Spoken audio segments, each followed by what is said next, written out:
Batang Bata Experience Part 2. Okay friend, patuloy natin kasi nabitin kayo sa Part 1. Fast forward, makalipas ng isang buwan ata, nakilala ko yung mga ugali ng mga kaklase ko. Meron mabait sa umpisa, pero plastic naman. Sorry kung nasaktan kita o natamaan kita. Meron din na hiniram yung gamit mo at sabihin, Nick, pwede makairam ng gamit mo. Sabi ko naman sa kanya, okay, balik mo lang ha. Pero pagkatapos ng klase namin, hindi niya na pwede ba? Ganun tayo mga Pilipino, the best sa kalokohan. Sumunod na araw, isiningil ko yung kaklase ko sa hiniram niya kahapon, pero todo tanggi siya. Dahil sabi niya, pinili ko na kahapon yun.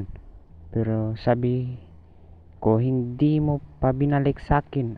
Sa sobrang galit ko, itinapon ko yung bag niya at nabasag yung sisila ng tubig niya. Ayun, nag-away kami. Grabe iyak ko nun. Kasi ang lakas niya.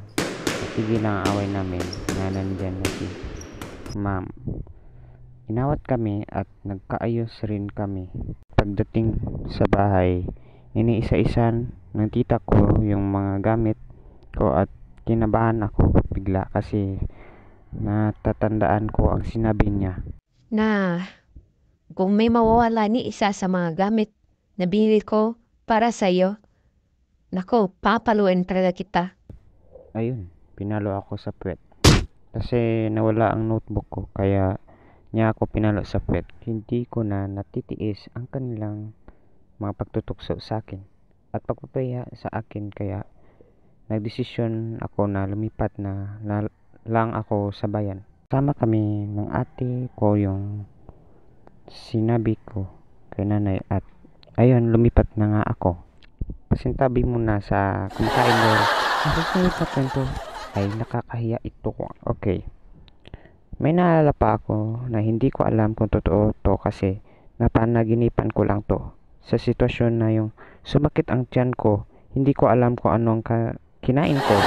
Tapos nagsabi ako kay ma'am na masakit ang tiyan ko. So tinuro niya sa kung saan ang CR. Pero hindi naman ako nag-jebs. Nagsinuring pa ako na naka-jebs na ako pero hindi na pala.